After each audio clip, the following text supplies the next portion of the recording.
Madison wrote that the executive branch is the branch most prone to war. Therefore, the Constitution, with studied care, granted that power or vested that power in the legislature. In no way did they argue that Article 2 was unlimited authority to commence, initiate, or engage in war at all. In fact, most of the Founding Fathers would disagree with you on saying that Article 2 gives the president power to commence in war. To defend the country under imminent attack, to execute the war once the war is initiated. The initiation of war is congressional duty, not the president's at all. Even the War Powers Act, a couple centuries later, nobody reports this.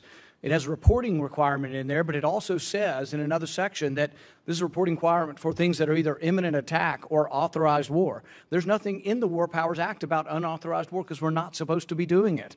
So I agree completely with the authors of this that we should be doing something.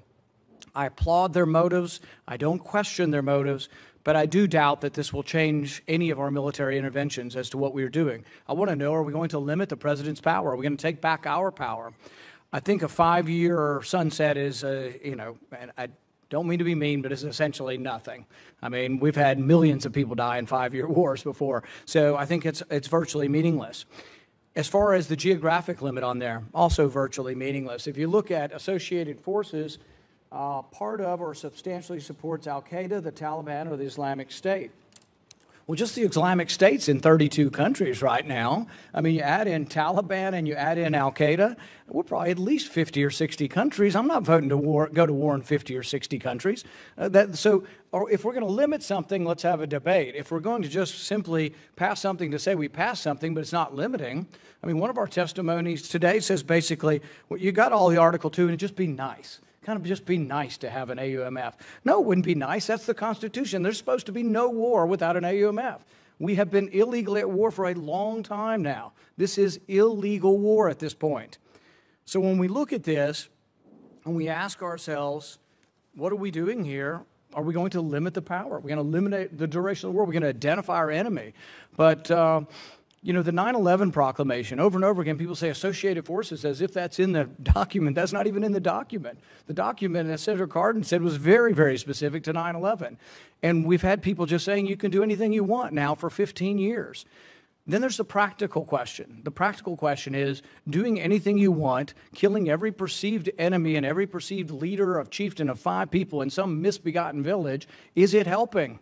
Are we going to defeat an ideology by killing people? I was all for going after the people after 9/11. I would have voted for that. But I don't think war in Yemen is necessarily helping us. I don't think the man raid in Yemen made us safer.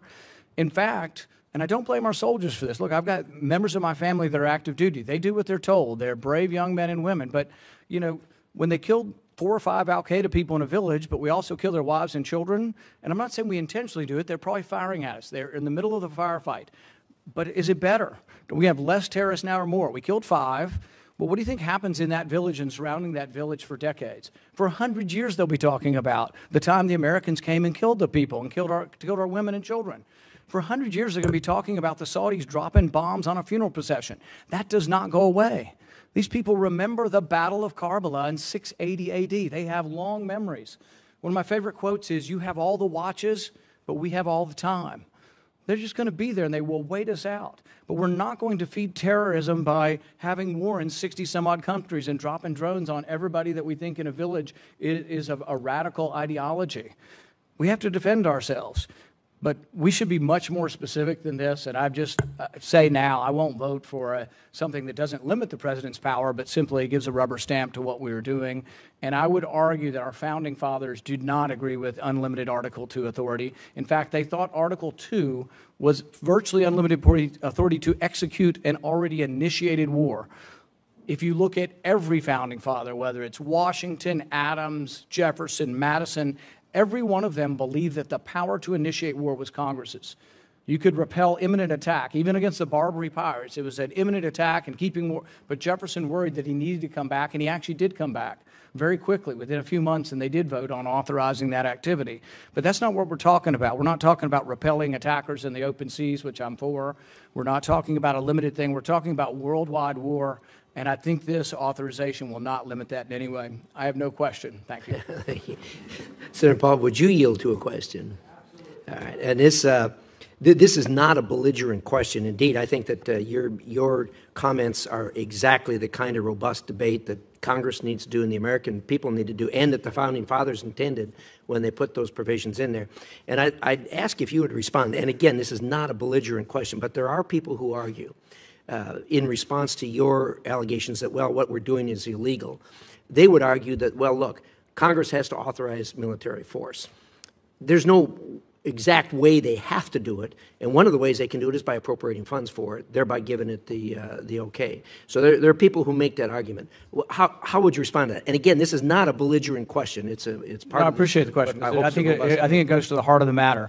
There are two ways you can initiate war. You initiate it through an authorization and then through funding. You can discontinue funding. That's one way of ending it, but you're trying then to end something if it was never initiated. So, for example, currently we have a war never initiated by Congress, and you would be trying to end it by funding. I would argue that practically it's very difficult to stop funding because the argument will be, like I say, I've got active duty. I have active members of my family over there. Do I want to stop funding them in the middle of their battle? So it is much more difficult that way, but I think the debate was intended to be at the beginning before we began funding a war. And even during Vietnam, the most acrimonious our country has probably been in terms of war, other than the Civil War. I think in the end, I think in the very end, we still didn't even defund it. We might have defunded it after people had left Vietnam, but we never voted defund even a very unpopular war. So for practical purposes, I would say, and for constitutional purposes, our job is before we get to the funding part. We will make America great again.